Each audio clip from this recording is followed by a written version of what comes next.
లూకా సువార్త 1వ అధ్యాయం 13వ వచనంలో కూడా ఇక్కడ వ్రాయబడిన మాట, దూత 13వ వచనంలో మనం చూసుకుంటే మనకు ఒకటే మాట కనబడుతుంది. అది ఏంటంటే భయపడొద్దు అని. ఏ మాట? చాలా సందర్భంలో దైవ సేవకులు మనకు ప్రకటిస్తూ ఉంటారు. 365 సార్లు భయపడకుడి అన్న మాట వ్రాయబడిందని అనేక సందర్భంలో ధ్యానం చేస్తున్నాం. అనేక దైవ సేవకులు బోధిస్తూ ఉన్నారు. Praise the Lord. ఎందుకని దీని గురించే ఎక్కువ మాట్లాడతారు అని అంటే, మనిషి జీవితంలో పుట్టుక నుంచి మరణించే వరకు ఏదో ఒక భయం, ఏదో ఒక భయం, ఏదో ఒక భయం. నాకు భయం లేదు అన్నవారు ఎవరైనా ఉన్నారంటే ఖచ్చితంగా లేదని చెప్పాలి. దేవునికి స్తోత్రం. హల్లెలూయా. గర్భఫలం వస్తుందా లేదా, ఎలాగుంటదో అని ఒక భయం.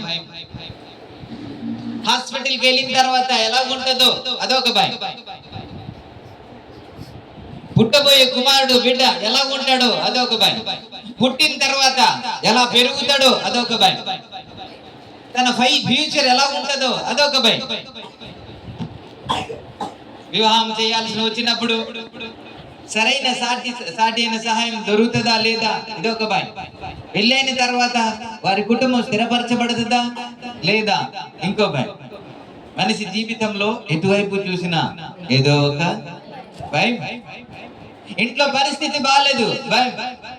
అనారోగ్యంలో ఉన్నారు, భయం. అది తగ్గుతుందా లేదా, భయం. ప్రతిదానికి భయమే. అలాంటి సందర్భంలో ఒక వార్త వినబడుతుంది. అదే చెప్పారు, అది శుభవర్తమానము అన్నారు కదా. అదే వర్తమానం అంట, శుభవర్తమానము. అందరికీ చెబుతున్నమాట, యేసయ్య పుట్టాడు అని చెప్పక ముందు చెప్పబడిన మాట ఏంటంటే భయపడద్దు అన్నమాట. స్తోత్రం. భయపడద్దు అన్నమాట ప్రతి ఒక్కరు వాడేస్తూ ఉంటాం. భయపడు అన్నమాట, భయపడకు అన్నమాట ప్రతి ఒక్కరు వాడతారు. నేను అంటాను, అందరూ వాడడానికి వీల్లేదు ఈ మాట అనుకుంటాను.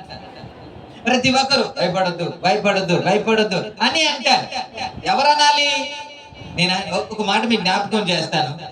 కుక్క వెళ్తుంది, కుక్క అంటే నాకు భయం. పక్కనే ఆయనకు కూడా భయమే.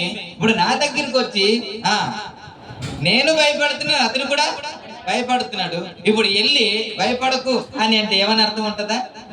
అతడు భయపడుతున్నాడు, నేను కూడా. ఎవడు చెప్పాలి? కుక్క వస్తుంది, కరిసేస్తుందేమో అని ఒకడు భయపడుతున్నాడు. అందులో నుంచి కాపాడగలిగిన వ్యక్తి ఎవడైనా ఉంటే అతడు చెప్తే బాగుంటది కదా. భయపడొద్దు, నేను ఉన్నాను అని చెప్పి మాటలు ఎవరు చెప్పాలి అంటే, ఎవరైతే సహాయం చేయగలరు, ఎవరైతే రక్షించగలరు, ఎవరైతే కాపాడగలరు, ఎవరైతే స్వస్థపరచగలరు ఆయన చెబితేనే బాగుంటది. అనారోగ్యంలో ఉన్న వారి గురించి దగ్గరికి వెళ్ళి మనం చేస్తే భయపడద్దు అంటాం, ఏదో మాట వరుసగా అంటాం. కానీ ఏమైనా చేయగలమా అంటే ఏమి చేయలేము. మనం ఏమి చేయలేం. ఏదైనా చేయాలంటే ఆయనే చేయాలి. పరలోకం నుండి దిగి వచ్చిన వ్యక్తే చేయాలి. 2000 సంవత్సరం పుట్టిన అతనే ఏదైనా చేయగలిగితే చేయాలి. ఎంత చెప్పినా ఏది చెప్పినా సరే మాట వరుసగా మాట్లాడతాం, కానీ ఏదైనా చేయగలిగిన వాడు, స్వస్థపరచగలిగిన వాడు, ఆరోగ్యం ఇచ్చిన వాడు, మరణం నుంచి తిరిగి లేచిన వాడు ఎవడైనా ఉన్నాడంటే నజరేయుడైన యేసు. అన్ని రంగంలో అభయం ఇచ్చేవాడు ఆయనే. అన్ని రంగంలో ధైర్యపరచగలిగిన వ్యక్తి ఎవడైనా ఉన్నాడంటే యేసుక్రీస్తు మాత్రమే. ఆయన పుట్టుకలో ఒక శబ్దము, ఒక స్వరము వినబడుతున్న ఆ మాట ఏంటి అని అంటే భయపడొద్దు. ఉద్యోగం వస్తుందో లేదో భయం, ఉద్యోగం స్థిరపరచబడుతుందో లేదో భయం, పాపకు మంచి సంబంధం వస్తుందా ఏమో ఇదొక భయం. దేవునికి స్తోత్రం. నిశ్చింతంగా ఉందాం అనుకుంటాం, కానీ కష్టం. అనేక సందర్భంలో అవ్వదు, భయం వేస్తూ ఉంటది, చింత వేస్తూ ఉంటది, ఆలోచన వస్తూ ఉంటది. ఇది ఎలా అని తప్పేమీ కాదు. మనిషి జీవితంలో ఖచ్చితంగా ఏదో ఒక ఆలోచన వస్తది. ఇది ఎలా జరుగుతుంది? అని ఒక ఆలోచన, ఒక చింత. దేవునికి స్తోత్రం. వాటన్నిటినీ నుంచి విడిపించగలిగిన వాడైన యేసయ్య. Praise the lord. అందరినీ సహాయం చేయడానికి దిగి వచ్చిన వాడైన యేసయ్య. అందరిని విడిపించడానికి దిగి వచ్చిన వాడు ఆయన యేసయ్య. అందుకే అందరిలో ఉన్న భయాన్ని తొలగించడానికి ఆయన దిగి వచ్చాడు. కాబట్టి రాకముందు, భూమికి రాకముందు ఒక శుభవార్త వినబడుతుంది. భయపడొద్దు, మీ కొరకు ఒక కుమారుడు పుట్టి ఉన్నాడు. హల్లెలూయా. ఆయన ఏం చేస్తాడు అని అంటే ఏదైనా చేస్తాడు. ఆయన ఏదైనా చేస్తాడు. ఆయన సర్వశక్తివంతుడు. ఎవరండి? ఆదికాండం 17వ అధ్యాయంలో అదే మనం తరచుగా చూసుకుంటున్నాం. సంవత్సరాలు వచ్చేటప్పుడు దేవుడు ఆయనను దర్శించి మాట్లాడుతున్న మాట, సర్వశక్తి గల దేవుడను. నేను రిఫరెన్స్ అంతా చెప్పినప్పటికీ అంటున్నాడంటే నేను సర్వశక్తి కలిగిన దేవుడు. సర్వశక్తి కలిగిన దేవుడు అని దేవుడు మాట్లాడుతున్నాడు. ఈ యాకోబు కూడా, ఇస్సాకు కూడా మాట్లాడుతున్న మాట 28వ అధ్యాయము 3వ వచనంలో దీవిస్తూ చెబుతున్న మాట, సర్వశక్తి గల దేవుడు నిన్ను దీవించును గాక, నిన్ను ఆశీర్వదించును గాక అంటాడు. ఎవరంట? సర్వశక్తి. ఏ శక్తి ఉన్నప్పటికీ కూడా, ఎటువంటి శక్తి ఉన్నప్పటికీ కూడా వాటన్నిటికి మించిన శక్తి సర్వశక్తి. ఆయనే మనం సేవిస్తున్న దేవుడు, మనం ఆరాధిస్తున్న దేవుడు. ఆయన సర్వశక్తుడు, సర్వశక్తిమంతుడు అనగానే ఏదైనా చెయ్యగలడు అనేది ఉన్నదా అని మాట్లాడు. సమస్తము సాధ్యం. ఆయన చేసి చూపించాడు. ఏంటంటే డాక్టర్లందరూ చేతులు ఎత్తేసారని మనం వింటాం కదా. ఇది అవ్వదు, ఇది జరగదు అని చెప్పేశారు చాలా మంది. ఇది అవ్వదు అనగా ఆయనలో కూడా ఒక నమ్మకం వచ్చేసింది, ఇంకా జరిగే ప్రసక్తే లేదు, ఇది అవ్వదు. అందరూ చెప్పేశారు, జ్ఞానవంతులు చెప్పేశారు, తెలిసిన వారు చెప్పేశారు, వైద్యులే చెప్పారు. కాబట్టి ఇది ఇంకా జరగడం అసాధ్యం అనేటప్పుడు దేవుడు మాట్లాడుతున్నాడు, నాకు అసాధ్యమైనది ఏదైనా ఉన్నదా అన్నాడు. Praise the Lord. అందుకే చెప్తున్నా, నా దేవునికి సమస్తము సాధ్యమే. అందుకే మనం పాట పాడతాం, సాధ్యమే.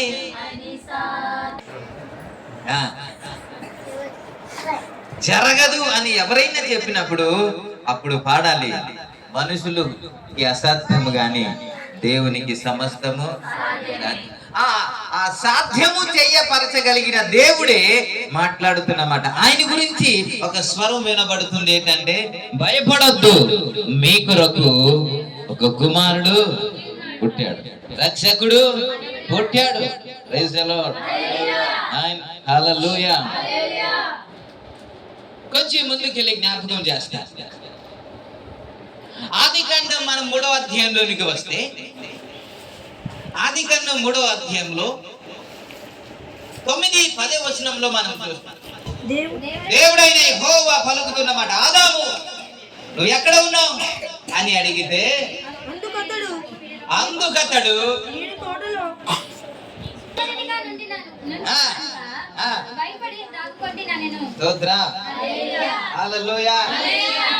దేవుడు మాట్లాడుతున్నాడు. దేవుడు మాట్లాడుతుంటే స్వరం వినబడుతుంది.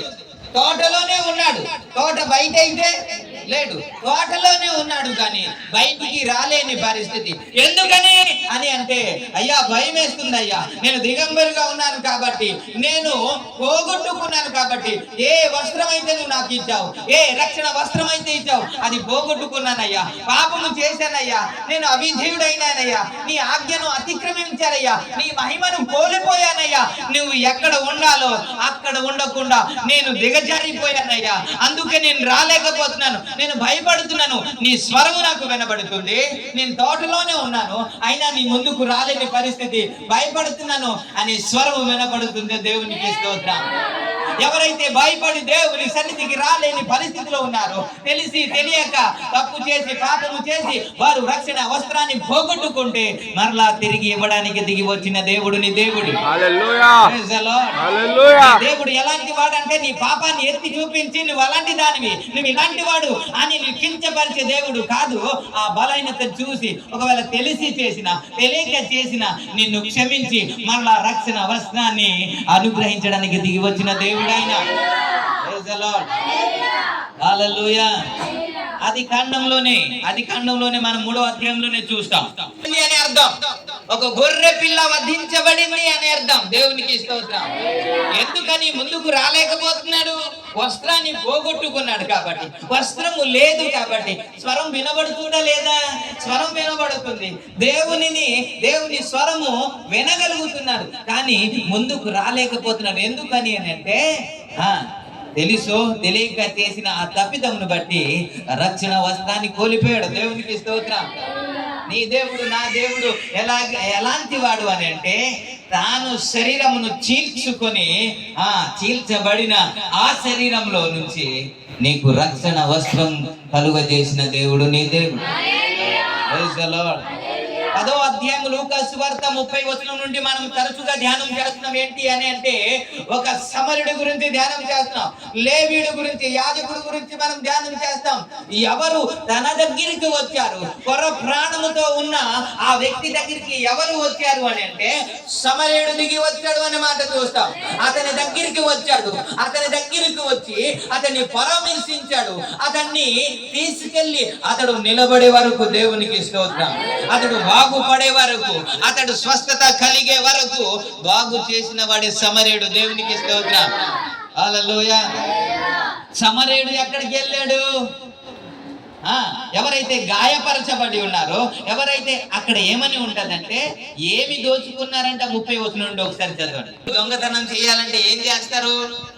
ఏమి దోచుకుంటారు అంటే ఏం దోచుకుంటారు సార్? ఇలా చూస్తున్నారు, మాకేం తెలుసు, మేము వైజాగ్లో ఉన్నాం, మీ ఊర్లో అన్నట్టు చూస్తున్నారు. ఏం దోచుకుంటారు? వస్త్రాన్ని ఎప్పుడైనా దోచుకుంటారా? ఏ దొంగ అయినా సరే వస్త్రం దోచుకోరు కదా. ఇక్కడ రాయబడింది పొరపాటున రాసినేమో కదా, అనుకోకుండా పొరపాటున రాసినట్టు ఉన్నారు. చెప్పాలంటే వెండి బంగారం దోచుకున్నారని చెప్పాలి, వెండి బంగారం దోచుకున్నారని చెప్పాలి, కానీ అలా చెప్పకుండా తన వస్త్రమును దోచుకున్నారని చెప్తుంది కదా. ఆ వస్త్రము అపవాది ఎప్పుడైనా నీ దగ్గరికి వస్తే విలువైనదే దోచుకుంటాడు. ఆ విలువైనది ఏంటో తెలుసా? రక్షణ వస్త్రమే. అందుకే నీ వస్త్రమును కాపాడుకో అంటాడు ప్రకటన గ్రంథంలో. అది కాపాడుకోని అని అంటాడు. అది విలువైనది కాబట్టి, అది దేవుడు ఇచ్చింది కాబట్టి అది మీరు కాపాడుకోండి అంటాడు. ఇతడు ఎందుకు దొంగల చేతిలో చిక్కాడు? ఎందుకు వస్త్రాన్ని పోగొట్టుకున్నాడంటే ఎక్కడ ఉండాలో అక్కడ ఉండలేదు. ఎక్కడ ఉండాలి? యెరూషలేములో ఉండాలి. ఎక్కడ ఉండాలి? సహవాసంలో ఉండాలి. ఎక్కడ ఉండాలి? పరిశుద్ధులతో ఉండాలి. ఎక్కడ ఉండాలి? ఆత్మీయులతో ఉండాలి. ఎక్కడ ఉండకుండా, ఎక్కడ ఉండాలో అక్కడ ఉండకుండా, ఎక్కడ ఉండకూడదు అక్కడికి వెళ్తున్నాడు. అంతే కదా. మొదటి కీర్తనలో మనం ఏం చదువుకుంటాం? 3వ మాట మనం చదువుకుంటాం చాలా మంది. ఏంటి అని అంటే కాలువల యోరున నాటబడిన అతడు చేయునదంతయు సఫలమగును అనే ఆశీర్వాదం మంచిదే. ఈ ఆశీర్వాదానికి ముందు 2 చెయ్యాలి అన్నాడు. ఏమిటి అని అంటే ఒకటి చేయకూడదు, ఒకటి చెయ్యాలి. ఏమిటి చేయకూడదు? దుష్టుల ఆలోచన చొప్పున నడవకూడదు, పాపుల మార్గంలో నిలవకూడదు, అపహాసకులు కూర్చుంటే చోట కూర్చోకూడదు, నిలవకూడదు, కూర్చోకూడదు, ఉండకూడదు. అంటే ఏం చేయాలి? పరిగెత్తడమే. దేవునికి స్తోత్రం. అంతే కదా. పరిగెత్తడమే. ఇది పరుగు రంగం సుమా. ఇది పరుగు రంగంలో మనం పరిగెడుతున్నాం. మరి నవ్వుతున్నారు. ఇది పరుగు రంగమే. ఆత్మీయ జీవితం అంటే మనం పరిగెడుతున్నాం అర్థం. హెబ్రీ రాసిన పత్రిక 12వ అధ్యాయంలో 1-2 వచనం నుంచి మనం చూస్తే, ఇంత గొప్ప సాక్షి సమూహము మనలను మేఘం వల్లే ఆవరించిన ఉంటుండగా మనము కూడా సులువుగా చిక్కులు పెట్టే పాపను, ప్రతి భారమును సులువుగా చిక్కులు పెట్టే పాపమును విడిచిపెట్టి విశ్వాసమునకు కర్తయు దాన్ని కొనసాగించువాడునైనా యేసు వైపు చూచుచు మన ఎదుట ఉంచబడిన పందెములో మనం పరిగెత్తుతున్నామా లేదా? మరి అదే అన్నాం, కూర్చోకుండా నిలవకుండా మరి ఏం చేయాలంటే పరిగెత్తడమే. మీరు పాటలు అయితే భలే పాడతారు. గురి వద్దకే పరుగెడుతున్నా అన్న, నిజంగా పరిగెడుతున్నామా అంటే ఏమో ఎక్కడ ఆగిపోయిందో తెలియదు, ఎక్కడ కూర్చున్నామో తెలియదు, ఎక్కడ నిలుచున్నామో తెలీదా? తెలిసే ఒకడు అంటాడు, నాతో పాటు బాప్తిస్మో తీసుకున్నాడు, ఇప్పుడేమో హైదరాబాద్ లో ఉన్నాడు. ఇవన్నీ విడిచిపెట్టి పరిగెత్తాలి. దుష్టుల ఆలోచన చొప్పున నడవకూడదు, పాపుల మార్గంలో అపహాసకులు కూర్చుండ చోట మరి ఏం చేయాలి? టైం ఉంటే చదవాలి, అవకాశం ఉంటే చదవాలి, మైండ్ ఫ్రీగా ఉంటే చదవాలి, ఇంట్లో సమాధానం ఉంటే చదవాలి, ఒంట్లో బాగుంటే చదవాలి. అప్పుడే పరిగెత్తున్నట్టు. దేవునికి స్తోత్రం. హల్లెలూయా.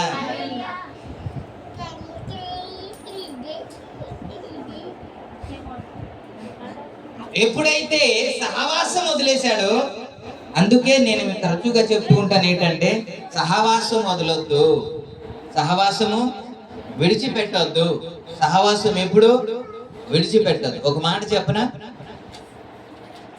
యోహాను సువార్తలో తోమాను గద్దించడానికి కారణం ఏంటంటే, ఒక ఆదివారమున సాయంకాలం, ఒక ఆదివారమున అంటే వారు రూమ్ లో ఉంటుండగా, గదిలో ఉంటుండగా దేవుడు వచ్చి దర్శించాడంట. ఇదిగో నేనే అని చూపించాడు, తన చేయి చూపించాడు, తన గాయాలు చూపించాడు. అప్పుడు ఈ 11 మంది, ఈ 10 మంది నమ్మారు. ఆ తర్వాత కొంతసేపటికి ఒక వ్యక్తి వచ్చాడు, అతని పేరే తోమా. చెప్పారు, అయ్యా నువ్వు లేవు కానీ యేసు ప్రభు వచ్చారండి, మాకు కనబడ్డారండి, మేము ఆయనతో మాట్లాడామండి, మేము చూసామండి అని అంటే, ఆయన చెబుతున్న మాట మీరు ఎవరికో చూశారు, ఏ దెయ్యానికి ఏ భూతానికి చూశారేమో, నేను మీలాగా ఏది పెడితే అది నమ్మను, నేను ఆయన చేతులు ముట్టి చూడాలి, ఆయన గాయాల్లో నా చేయి పెట్టాలి, అప్పుడే నమ్ముతాను అని అంటాడు. యేసు ప్రభు వారు మరలా దర్శించి, ఓ అల్ప విశ్వాసి, ఇదిగో అన్నావుగా నా చేతులు చూస్తానన్నా, ఇదిగో నా గాయం మీద చేతులు పెట్టి చూస్తానన్నావు కదా, అప్పుడే నమ్ముతానన్నావు కదా అని అంటూ గద్దించాడు. చూచిన నమ్మిన వారి కంటే చూడక నమ్మిన వారు ధన్యులు, అవిశ్వాసివి కాక విశ్వాసివై ఉండు అని గద్దించాడు. అప్పుడు నా ప్రభువా నా దేవా అన్నట్టు మనం చూస్తాం. ఇవన్నీ ఎందుకు జరిగిందంటే, ఇప్పుడు అందరూ 10 మంది ఇక్కడ ఉన్నారు, ఈడొక్కడే ఎక్కడికి వెళ్ళాడో తెలియదు, ఈడొక్కడే ఏ సహవాసానికి వెళ్ళాడో తెలియదు. 10 మంది ఇక్కడ ఉన్నారు కదా, వాళ్ళతో పాటు ఉండాలి కదా. ఇక్కడ ఉంటే నీకు బయట ఏం పని? క్రైస్తవులు ఎక్కడ ఉంటే అక్కడ ఉండాలి మనం, దేవునికి స్తోత్రం. ఆత్మీయులు ఎక్కడ ఉంటే అక్కడే ఉండాలి. ఈ వ్యక్తి యెరూషలేముని విడిచిపెట్టి వెళ్ళవలసిన పనే ఉంది. యెరూషలేము వదిలేసి వెళ్ళిపోతున్నాడంట, యెరికోకు వెళ్ళిపోతున్నాడంట. యెరూషలేము దేవుని ఇల్లు, దేవుని మందిరం అక్కడ ఉంది. ఇప్పుడు యెరికో శపించబడినది, శపించబడిన అనుభవంలోనికి దిగి వెళ్ళిపోతున్నాడు. అందుకే అపవాది చేతికి చిక్కాడు, వస్త్రాన్ని దోచుకున్నాడు. Praise the Lord. అలాంటి వారి కొరకే దిగి వచ్చిన దేవుడు మన దేవుడు. Praise the Lord. అలాంటి వారి కొరకే ఈ గాయపరచబడిన ఆ వ్యక్తి యేసయ్య దగ్గరికి వెళ్ళలేదు, లేకపోతే సమరయుడి దగ్గరికి వెళ్ళలేదు, సమరయుడే ఇతని దగ్గరికి వచ్చాడు. Praise the lord. లూకా సువార్త 19వ అధ్యాయం 10వ వచనంలో మనం చూస్తూ ఉంటాం, నశించిన దానిని వెదకి రక్షించడానికి మనుష్య కుమారుడు వచ్చాడు. ఏం చేయడానికి వచ్చాడు? నశించిన దానిని వెదకి రక్షించడానికే ఎక్కడికి వచ్చాడు? మన దగ్గరికి వచ్చాడు. మన దగ్గరికి ఆయన చెబుతున్న మాట, ఆయన గురించి చెబుతున్న మాట, భయపడొద్దు. Praise the Lord. ఎవరు పుట్టారు? కుమారుడు. రక్షకుడు పుట్టారు. రక్షకుడు పుట్టాడండి. రక్షించేవాడు పుట్టాడు, విడిపించేవాడు పుట్టాడు.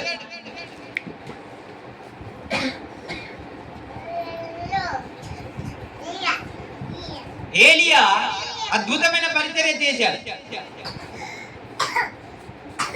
రాజుల గ్రంథం 19వ అధ్యాయం 10వ వచనంలో మాట్లాడుతూ, అందరూ నీ ధర్మశాస్త్రాన్ని తోసివేశారయ్యా, నీ బలిపీఠమును పడగొట్టేశారయ్యా, అందరూ మారిపోయారయ్యా, నేను ఒక్కడే మిగిలి ఉన్నాను అంటాడు 10వ వచనంలో. మిగిలిపోయాడు, ఎవరు తోడు లేరంట. దేవునికి స్తోత్రం. స్తోత్రం చెప్తా మనుషులందరూ స్తోత్రం చెప్తే మీరు పిల్లల్ని కంట్రోల్ చేయట్లేదు. ఇప్పుడు ఏలియా మాట్లాడుతున్న మాట ఏంటంటే, అందరూ వదిలేశారయ్యా, నా పక్షాన ఇంకెవరు లేడు, ఒక్కడు కూడా లేడు. అయ్యా నీతో పాటు మేము ఉన్నామయ్యా అనేవారు ఒక్కడు కూడా లేడు. ఒకవేళ మీరు కూడా అలాగే అనుకుంటూ ఉంటే, అయ్యా నా పక్షాన లేరయ్యా, నా కుటుంబము సింగిల్ గా ఉంది, ఒంటరిగా మిగిలిపోయామయ్యా, నాకు ఎవరు తోడు లేరయ్యా, నాకు సపోర్ట్ గా ఎవరు లేరయ్యా, నాకు సహాయం చేసేవారు ఎవరు లేరయ్యా అని మీరు భావిస్తా ఉంటే, సహాయం చేసే దేవుడు దిగి వచ్చాడు. హల్లెలూయా, ఆమేన్, హల్లెలూయా. యెషయా గ్రంథము 6వ అధ్యాయం 7వ అధ్యాయం 14వ వచనంలో వ్రాయబడిన మాట, ఏలయన కాదు, ఇదిగో కన్యక గర్భవతి అయి కుమారుని కనులు. ఆలకించుడి, కన్యక గర్భవతి కుమారుని కని అతనికి ఇమ్మానుయేలను పేరు. ఏం పేరు? ఇమ్మానుయేలను. ఏం పేరు? ఇమ్మానుయేలు మాటకి అర్థం దేవుడు మనకు తోడై ఉన్నాడు. దేవుడు మనకు తోడు. మనుషులు తోడుతున్న మాట, నేను ఒక్కడే, నేను ఒంటరి అయిపోయాను, నా పరిచర్యలో సహకరించడానికి ఎవరు లేరు అని ఉంటే, ఒకవేళ అలాంటి పరిస్థితులు కూడా మనం వెళ్తుంటే, మనకు తోడై ఉండడానికి దిగి వచ్చిన దేవుడు యేసయ్య. Praise the Lord. అందుకే భయపడొద్దు అన్న మాట మనం చూస్తాం. అనేక సార్లు భయపడొద్దు అన్న మాట చూస్తాం. ఎందుకు అని అంటే, దేని విషయంలో అయితే మీరు భయపడుతున్నారో ఆ విషయంలో నీకు తోడుగా ఉండడానికి దిగి వచ్చాడు. హల్లెలూయా. దేనికి నాకు ఎవరు సహకరించట్లేదు అంటూ ఉంటే, అన్ని విషయంలో సహకరించడానికి దిగి వచ్చాడు ఆయన. హల్లెలూయా. సహాయం చేసేవాడు ఆయనే, రక్షించేవాడు ఆయనే, కాపాడేవాడు ఆయనే, స్వస్థపరిచేవాడు కూడా. హల్లెలూయా. మార్కు సువార్త 5వ అధ్యాయంలో ఒక మాట చూస్తాం. మార్కు సువార్త చేయడానికి వెళ్తూ ఉన్నా, అయ్యా నా కుమార్తె చావ సిద్ధముగా ఉంది, ఒకసారి వచ్చి మా ఇంటికి వచ్చి ప్రార్థన చేయండి అని అడిగితే, సరే వెళదాం పద అని యేసుక్రీస్తు ప్రభువారు తనతో కూడా వెళుతున్నారు. వెళుతున్న సందర్భంలో కొంతమంది వచ్చారు, అయ్యా బోధకుడిని ఇబ్బంది పెట్టొద్దయ్యా, మీ కుమార్తె చచ్చిపోయింది అని 35వ వచనంలో మాట్లాడారు. దేని గురించి మాట్లాడుతున్నారు? ఎప్పుడైతే చనిపోయిందో అని చెప్పారు, అప్పుడు చెబుతున్న మాట భయపడొద్దు అనే మాట. నిజమే, ఏదైనా సరే ఒక భయంకరమైన వార్త వినబడినప్పుడు మనలో పుట్టేది ఏమిటి అంటే భయమే.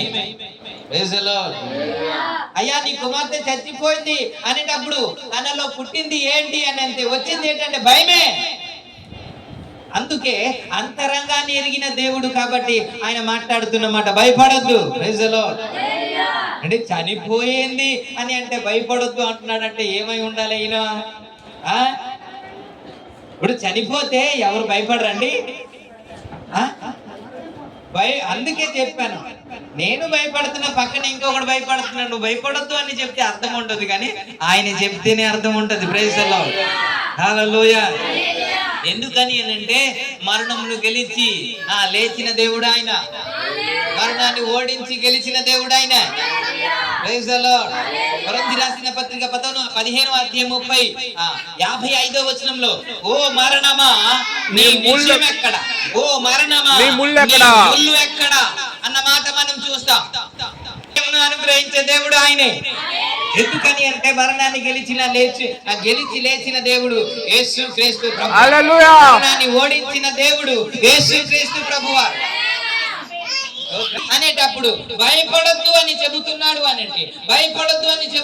అని అంటే మరణం నుంచి బ్రతికించగలిగిన సత్తా ఉన్నవాడే మాట్లాడాలి. అది అందుకే నేను చెబుతున్నాను, ఈ మాట ఆయనకైతేనే సరిపోద్ది, ఆయన చెబితేనే సరిపోద్ది, ఎవరు పడితే వారు చెబితే సరిపోదు, ఆయనే చెప్పాలి. ఎందుకని అంటే ఆయన సర్వశక్తి కలిగిన దేవుడు, ఆయన ఏదైనా చేయగలిగిన సమర్థుడు ఆయన. అందుకే దేని విషయంలో మనము చింతపడద్దు, దేని విషయంలో మనము భయపడద్దు, ప్రతి విషయంలో కృతజ్ఞతాస్తుతులు చెల్లించాలి. హల్లెలూయా, హల్లెలూయా. పరలోకంలో జరుగుతున్న సంఘటన జ్ఞాపకం చేస్తాం. ప్రకటన గ్రంథం 5వ అధ్యాయంలో మనం చూస్తాం. 5వ అధ్యాయంలో ఆయన వెళ్ళిన తర్వాత సింహాసనమే వేయబడి ఉంది, 24 పెద్దలు అక్కడ కూర్చొని ఉన్నారు. అయితే ఒక పుస్తకం ఉంది, ఆ పుస్తకానికి 7 ముద్రలు వేయబడి ఉంది. అది ఎవరు విప్పడానికి అధికారము లేదంట. ఒకసారి 3వ వచనం నుండి చదువుకుందాం. అయితే పరలోకమందు గాని, భూమి మీద గాని, భూమి క్రింద గాని ఆ గ్రంథము విప్పుటకైనను చూచుటకైనను ఎవరికి శక్తి లేకపోయెను. ఆ గ్రంథము విప్పుటకైనను చూచుటకైనను యోగుడైన వాడు బహుగా ఏడ్చుచుండగా ఆ పెద్దలలో ఒకడు, ఏడవకుము, ఇదిగో దావీదుకు చిగురైన యూదా గోత్రపు సింహము 7 ముద్రలు విప్పుట. ఏమి పొందడంట చెప్పట్లేదు మీరు, చిన్న స్వరం చెబుతున్నారు. పరలోకంలో ఆ గ్రంథం విప్పడానికి ఎవడు యోగ్యుడు కనబడలేదు. చాలా మంది ఉన్నారు, 24 పెద్దలు ఉన్నారు, ఆ శరపులు ఉన్నారు. అయినప్పటికీ కూడా ఆ గ్రంథం విప్పడానికి ఎవరికి శక్తి లేదు అని అంట. పెద్దలలో ఒకడు లేచి వచ్చి మాట్లాడుతున్నాడు, నువ్వు ఏడవద్దయ్యా, నువ్వు భయపడాల్సిన పని లేదు, ఏడవలసిన పని లేదు. ఒక ఆయన ఉన్నాడు, ఆయన విప్పడానికి సమర్థుడు, ఆయనే, ఆయన జయము పొందిన వ్యక్తి అని మాట్లాడుతున్నాడు, ఆయన జయించిన వ్యక్తి అని మాట్లాడుతున్నాడు. సమస్తమును జయించి లేచిన దేవుడు నా యేసయ్య. ఆ యేసయ్య దిగి వచ్చిన రోజు మాట్లాడుతున్న మాట, భయపడద్దు, నీ కొరకు దిగి వచ్చిన యేసు, నిన్ను సహాయం చేయడానికి దిగి వచ్చిన యేసు. ఏ పరిస్థితుల్లో భయపడడానికి వీల్లేదు. ఆయనకి చేత కాకపోతే మనం భయపడాలి, ఆయన చెయ్యలేకపోతే మనం భయపడాలి. మీరు అలాగ అనుకుంటారని ప్రతిదీ దేవుడు పరిశుద్ధ గ్రంథంలో వ్రాయించి ఉంచాడు. ఇది అవదు, ఇది అవుతుంది అని మీరు లెక్క కట్టి చెప్పేస్తారేమో అని ప్రతిదీ దేవుడు రాయించాడు. మనుషులకు ఏదైతే అసాధ్యమో ప్రతిదీ దేవుడు చేస్తాడు అని క్లియర్ గా రాయించాడు దేవుడు. ఇది చూసి అయినా మనం ఖచ్చితంగా నమ్మాలి, ఇది చూసి అయినా మనం ధైర్యం తెచ్చుకోవాలి. ద్వితీయోపదేశ కాండంలో అదే మాట్లాడతాడు. ద్వితీయోపదేశ కాండంలో దేశమును నీకు అప్పగించెను,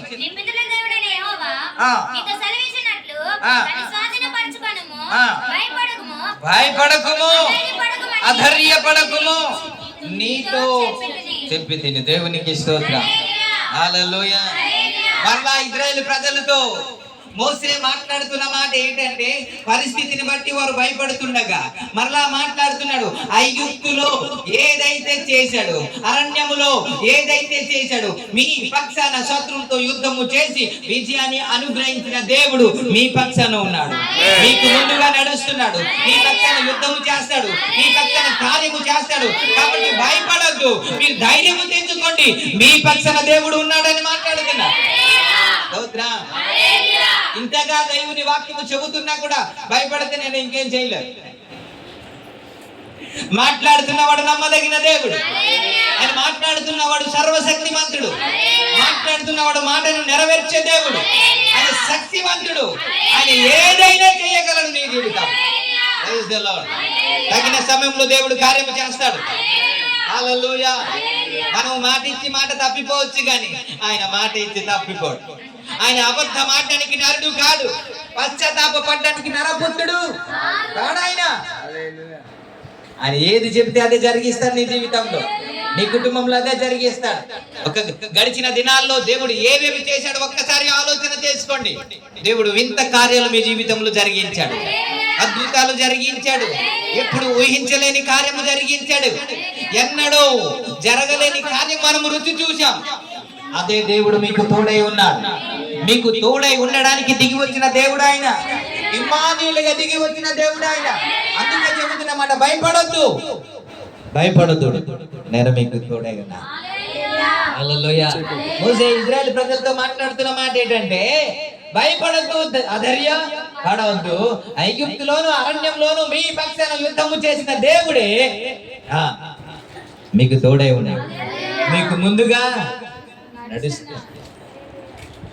హల్లెలూయా. ఎప్పుడైతే చనిపోయింది అని చెప్పాడు, తండ్రి భయపడుతున్నాడు, తండ్రి భయపడుతున్నాడు. హృదయాంతరంగాని ఎరిగిన దేవుడు మాట్లాడుతున్నమాట, భయపడద్దు, నమ్మిక మాత్రమే ఉంచొద్దు. మనము నమ్మవలసింది ఎవరో చెప్పిన మాట కాదు, నా యేసయ్య చెప్పిన మాట.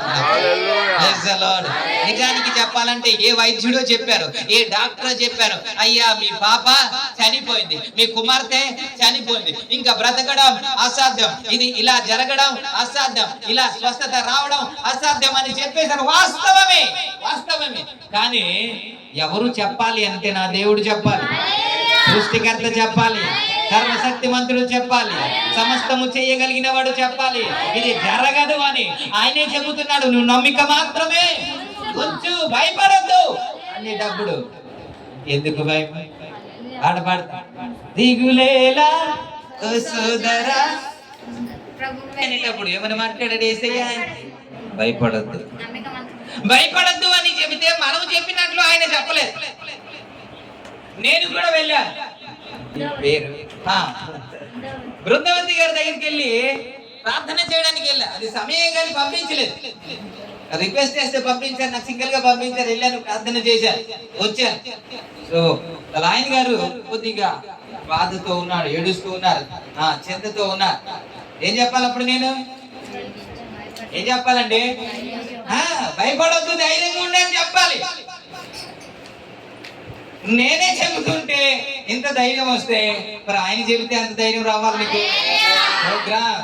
ఒక దైవ సేవకుడు చెప్పారయ్యా, నా కొరకు ప్రార్థన చేశారు కాబట్టి ఆయన చెప్పిన మాట జరుగుతుందని నా గురించే మీరు అలాగ అనుకుంటే నా యేసయ్య చెబితే ఎంతగా నమ్మాలండి మీరు?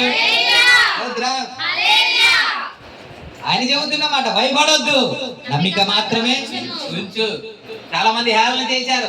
ఇంటికి వెళ్ళిన తర్వాత ఆమె చనిపోలేదయ్యా, ఆమె నిద్రిస్తుంది అంటే చాలా మంది ఎటకారం చేశారంట, హేళన చేశారంట. లోపలికి వెళ్ళి కొంతమందిని తీసుకెళ్లారన్నట్టు ఉంటది. పేతురు, యోహాను, యాకోబుని తీసుకెళ్ళినట్టు మనం చూస్తాం. ఎందుకని అందరినీ తీసుకెళ్లేదు చెప్పండి? ఇప్పుడు ఎందుకని అందరినీ తీసుకెళ్లేదు? 12 మంది శిష్యులు ఉన్నారు కదా, దేవుడు అందరినీ ప్రేమించే దేవుడు కదా, అందరినీ సమానంగా ప్రేమించే దేవుడు కదా, మరి ఎందుకని కొంతమంది బయట వచ్చేసి ఎందుకని కొంతమందిని తీసుకెళ్లాడు? నిజమా? అంటే మిగతా ఉన్నారు, ఇది ఎలా సాధ్యము, ఇది ఎలా జరుగుతుంది అన్నవారు ఉన్నారు. ఇలాంటి వారు అక్కడికి వెళ్తే ఉన్న విశ్వాసము పోతుంది. కొంతమందికి దగ్గరికి వెళ్తే అయ్యా నాకు ఇక్కడ పెయిన్ వస్తుంది అని ఎవరైనా చెప్పారంట, నిజమే, నాకు పెయిన్ వచ్చింది, కిడ్నీ పాడైపోయింది అని చెప్పారు అన్నది అనుకో, ఉన్న విశ్వాసం వెళ్ళిపోద్ది. ఇంకా ఇలాంటి వాళ్ళతో సహవాసం చేయొద్దు అని దేవుడే చెప్పాడు. 2 కొరింథీ 6వ అధ్యాయం 14వ వచనంలో అవిశ్వాసులతో మీరు సహవాసము చేయొద్దు, జోడిగా ఉండకూడదు అని చెప్పేశాడు దేవుడు. ఎందుకని? నీకు ఉన్న చిన్న విశ్వాసం కూడా పోగొట్టేస్తాడా? నువ్వు ఎవరితో సహవాసం చేయాలంటే కష్టంలో కూడా దేవుడు నాతో ఉన్నాడు అన్న వారితో నువ్వు సహవాసం చేయాలి. నువ్వు అవిశ్వాసంతో ఉండేటప్పుడు నీ విశ్వాసాన్ని పెంచేటట్టు ఉండాలి. మా దేవుడు మన పక్షాన ఉన్నాడండి, మీరు ఎందుకు భయపడతారు? దేవుడు కార్యం చేస్తాడని విశ్వాసంగా మాట్లాడే వారితో మీరు ఉండాలి. మీరు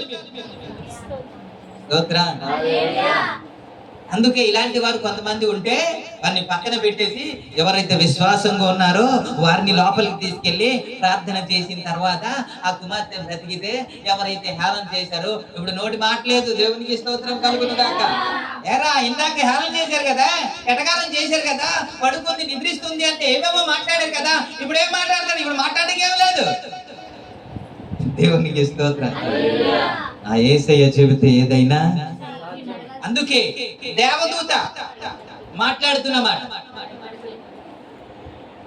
మరియతో కూడా మాట్లాడుతున్నమాట కదా. 1వ అధ్యాయం 30వ వచనంలో అదే కదా, లూకా సువార్త 1వ అధ్యాయం 30వ వచనంలో దేవదూత వచ్చి భయపడకుము అన్నమాట. జకర్యాతో 1వ అధ్యాయం 13వ వచనం భయపడకు అన్నమాట. మనము లూకా సువార్త 2వ అధ్యాయము 10వ వచనం భయపడకు అన్నమాట మనం చూస్తాం. అనేక సందర్భంలో రిఫరెన్స్ చాలా ఉన్నాయి. భయపడద్దు భయపడద్దు భయపడద్దు అని చెబుతున్న మాట బైబిల్ గ్రంథంలో చూస్తాం ఎక్కువ. నిన్ను ధైర్యపరచడానికి దిగి వచ్చిన దేవుడు. దేని నిమిత్తం అయితే మీరు భయపడుతున్నారో అవన్నీ కార్యములు సఫలపరచి నిన్ను ధైర్యాన్ని ఇచ్చేయడానికి దిగి వచ్చిన దేవుడు నా యేసయ్య. అందుకే ఆయన మాట్లాడితేనే బాగుంటది, ఆయన మాట్లాడితేనే కరెక్ట్ గా. హెబ్రీ రాసిన పత్రిక 2వ అధ్యాయము 13-14 వచనంలో ఏమన్నాడంటే, ఎవరైతే రక్త మాంసం గలవారై ఉండి, ఆ పిల్లలు కూడా రక్త మాంసం గలవారై ఉండి ఆ మరణ భయముతో జీవిత కాలం అంతా దాస్యమునకు లోబడిన వారిని విడిపించడానికి ఆయన కూడా రక్త మాంసంలో వారి భాగస్థుడయ్యాడని ఉంటది. చదవండి ఒకసారి. మరణం భయము చేత ఉన్న ఆ తండ్రిని అభయం ఇవ్వడానికి దిగి వచ్చిన దేవుడు ఆయన. అందుకే భయపడద్దు అంటాడు. యోహాను సువార్త 11వ అధ్యాయము 25వ వచనంలో వ్రాయబడిన మాట, పునరుత్థానమును జీవమును నేనే. పునరుత్థానమును జీవమును నేనే. నా యందు విశ్వాసముంచు వాడు చనిపోయినను బ్రతుకును, బ్రతికి నా యందు విశ్వాసముంచు ప్రతివాడును ఎన్నటికినీ చనిపోడు. హల్లెలూయా. లైన్ చదివేశారు కాబట్టి, నేనే నా యందు విశ్వాసముంచు వాడు చనిపోయినను ఆయన తిరిగి లేచిన దేవుడు అండి. చాలా మంది మరణించిన వారు ఉన్నారు కానీ మరణమును ఓడించి తిరిగి లేచిన దేవుడు నా యేసయ్య. ఆయన చెబితేనే సరిపోద్ది. ఒకవేళ మరణకరమైన పరిస్థితిలోనికి వెళుతుండగా భయపడద్దు అని ఎవరు చెప్పాలంటే ఆయన చెప్పాలి. సమూయేలు గ్రంథము 30వ అధ్యాయంలో 6వ వచనంలో మనం చూస్తున్నారు, ఒక 400 మంది ఉండేవారు. ఒక సందర్భంలో వారు బయటికి వెళ్ళి వచ్చినప్పటికీ వారి భార్య పిల్లల్ని అందరినీ తీసుకొని వెళ్ళిపోయారు. 6వ వచనం రాయబడిన మాట ఏంటో తెలుసా? దావీదు తన దేవుడైన యెహోవాను బట్టి ధైర్యం తెచ్చుకున్నాడు. Praise the Lord. అంటే అందరూ ఒకటైపోయారండి. ఇతను ఒక్కడే అయిపోయాడు. అందరూ చంపేద్దామని ఆ రాళ్ళు చేత పట్టుకొని ఉంటే ఇతనికి ఎక్కడి నుంచి ధైర్యం వచ్చిందంటే ఆయన బట్టి వచ్చిందంట. హల్లెలూయా. అందుకే 27వ కీర్తనలో 4వ చరణంలో అనుకుంటాను, గాఢంధకారపు లోయలో నేను సంచరించినను ఏ అపాయమునకు నేను భయపడము, నీవు నాకు రహస్యం ఎవరికి తెలుసు? దావీదుకి తెలుసు. ఏమని అంటే, ఇమ్మానుయేలు దేవుడు నాతో. ధర్మశాస్త్రము అంటే యేసయ్య రాకముందే అంత విశ్వాసం ఆయనకుంటే, యేసయ్య వచ్చి భయపడొద్దు అని చెప్పకముందే అంత విశ్వాసం దావీదుకుంటే మనకి ఎంత ఉండాలి సార్? మనం ఎంత విశ్వాసంగా ఉండాలి, ఎంత నమ్మకంగా ఉండాలి, ఎంత ధైర్యంగా ఉండాలి. ఆయన మాట్లాడుతున్న మాట ఆ తెలుగులో అయితే గాఢంధకారపు అన్నాడు కానీ ఇంగ్లీష్ లో మరణపు ఛాయ అంటాడు కదా. మరణపు ఛాయలు అంటే మరణపు అంచులో కొర ప్రాణంలోనికి వెళ్ళిపోయినప్పటికీ కూడా నేను భయపడను అని మాట్లాడుతున్నాడు కదా. ఎందుకని నువ్వు భయపడవు అంటే నా దేవుడు నాకు తోడైన. తోడంటే ఏం చేస్తాడు? ఒకవేళ చచ్చిపోయినా లేపే దేవుడు నాకు. ఆయన మరణాన్ని గెలిచిన దేవుడు, నేను చచ్చిపోయిన మరలా తిరిగి నన్ను లేపుతాడు, నన్ను బ్రతికిస్తాడు. మరణాన్ని ఇవ్వగలిగితే అవయములను కూడా జీవాన్ని ఇవ్వగలడా లేదా? ఇవ్వగలడా లేదా? హెచ్కేల్తో అదే మాట్లాడుతున్నారు. ఆ లోయలోనికి తీసుకెళ్ళి అయ్యా ఈ ఎముకలు బ్రతుకుతాయా అని అంటే చెప్పడానికి ఆన్సర్ ఏం లేదు కదా. నీకే తెలుసును అన్నాడు, నీకే తెలుసును అన్నాడు. అది బ్రతుకుతాయా? పాటైతే పాడేస్తాం. నిర్జీవమైన లోయ యందు జీవాధిపతి అయి నిలచినావు అని పాడేస్తాం. కానీ ఎముకలన్నీ చెల్లా చెదురుగా పడి ఉంటే అవన్నీ ఒకదానికి అతికిపోయి ఒక సైన్యముగా మారడం అంటే అంత సులువైన విషయం కాదు కదా, అంత ఈజీ అయిన విషయం కాదు కదా. ఇది ఊహించుకుంటేనే భయంకరమైన పరిస్థితి కదా. అలాంటి కార్యం చేయగలిగిన వాడు నీ దేవుడు. ఆ దేవుడే మాట్లాడుతున్న మాట ఏంటంటే భయపడద్దు, నీ కొరకు రక్షకుడు పుట్టాడు, నీకు రక్షించడానికి పుట్టాడు ఆయన. ఏ పరిస్థితిలో మనం భయపడకూడదు. ఈ మాటలో దేవుడు ఆశీర్వదించునుగా, ఈ కుటుంబాన్ని ప్రభు దీవించునుగా, అన్ని విధాలుగా దేవుడు స్వస్థపరచునుగా. కళ్ళు మూసుకుందాం, చిన్న ప్రార్థన చేసుకుందాం.